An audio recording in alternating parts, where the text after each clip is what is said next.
I'm just going to explain all the components inside of the system.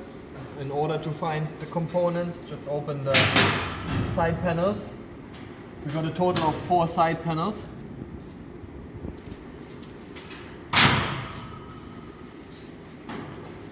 I will start with the right hand side of the system.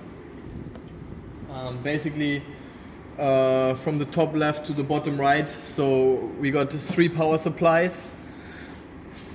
Each power supply supplies one stack, one electrolyzer stack. Each stack has a power consumption of 10 kilowatt. Then we got several heat exchangers inside of the system. Here's number 1, number 2, and down here at the bottom we can find heat exchanger number 3. On the top we got the oxygen gas filter. So inside the gas filter there is little pearls that absorb any humidity out of the produced oxygen. The pearls are called zeolite.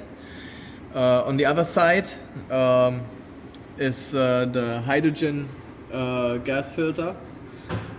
Same principle. Any humidity inside of the hydrogen will be absorbed by these gas filters.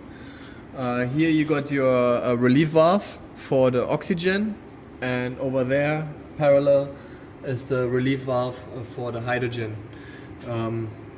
We got several solenoid valves here in order to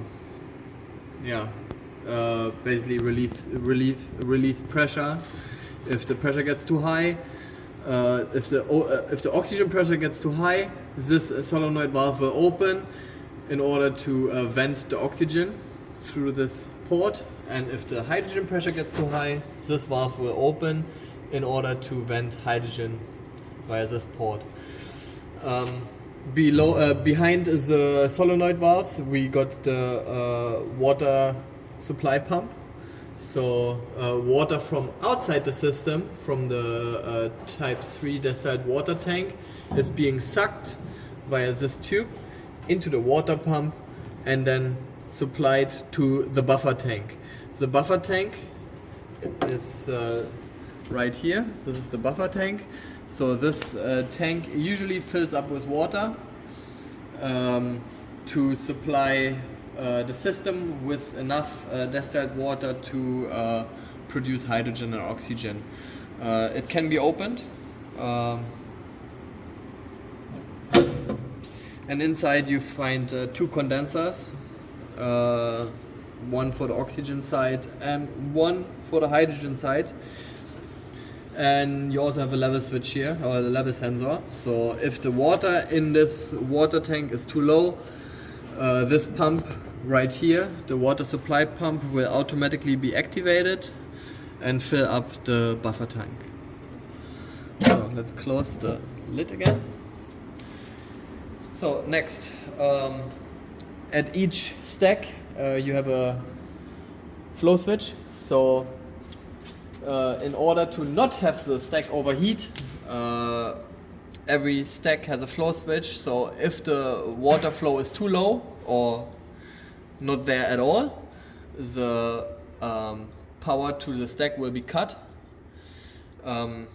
And this, just like I said, prevents the stack from overheating, because we need constant water flow through the stack while power is supplied to the stack. Otherwise the membrane in the stack will be burned. Underneath here you got 3 circulation pumps. So each circulation pump is for 1 stack. So for example this circulation pump is for this stack. So when one circulation pump stops, you can still operate the system with the 2 other stacks basically.